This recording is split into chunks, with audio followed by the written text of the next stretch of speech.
নতুন যে রাজনৈতিক দল নাগরিক পার্টির সংশ্লিষ্ট ছাত্র নেতাদের যে কিছু বক্তব্য আমরা শুনলাম, যেটা দেশের মধ্যে একটা চরম উদ্বেগ উৎকণ্ঠার তৈরি করেছে। একেবারে সাধারণ মানুষ থেকে প্রশাসন সর্বত্র একটা আমি অস্থিরতা লক্ষ্য করেছি গত কয়েকদিন ধরে।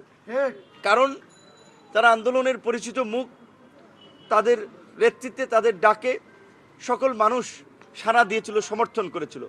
তো এই ছাত্ররা যখন একজন পরিচিত ছাত্রনেতা যখন বলছে তার সাথে সেনা প্রধান কিংবা সেনাবাহিনীর এই ধরনের কথা হয়েছে, তারা আওয়ামী লীগকে পুনর্বাসন করতে চায় রিফাইন্ড আওয়ামী লীগ নামে, এটা কিন্তু জাতির মধ্যে একটা উদ্বেগ তৈরি করে।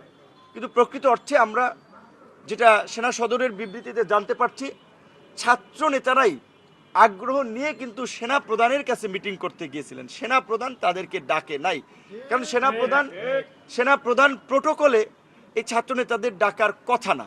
সেনাবাহিনীর সাথে একটা কনফ্লিক্ট তৈরি করা, এটা উদ্দেশ্য প্রণোদিত, এবং এর পেছনে অন্য কোনো দূরভিসন্ধি আছে কিনা, এই স্ট্র্যাটেজিগুলো বা এই কথাগুলো যারা বলেছেন সেই বিষয়টা আমাদের পরিষ্কার হওয়া দরকার। বিশেষ করে আমাদের ছাত্রনেতা হাসনাত এবং সার্জিসের সাথে কি আলোচনা হয়েছিল, তারা কেন ওখানে গিয়েছিলেন, সেই বিষয়টা তাদের কাছ থেকে জানা দরকার। কারণ আপনারা দেখেছেন যে সবাই পরিচিত ছাত্রনেতাই হাসনাত সার্জিস এক একটা স্ট্যাটাস দিচ্ছে, আবার আরেকজন ছাত্রনেতা হান্নান মাসুদ সে বলছে আপনারা দুজনের একজন মিথ্যা কথা বলছেন।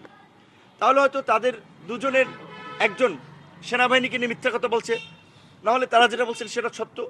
তো এই ঘটনাটা আমি অনুরোধ করব, এই সময়ের এই ছাত্র নেতৃবৃন্দ তারা যেহেতু একটা দলও করেছেন, তারা তো রাজনীতি করবেন, জাতিকে নেতৃত্ব দিতে চান, কাজেই দায়িত্বশীল জায়গা থেকে এই নাগরিক পার্টি যেন এই ঘটনাটা তদন্ত করে এই ঘটনাটার প্রকৃত রহস্য যেন জাতির সামনে উন্মোচন করে।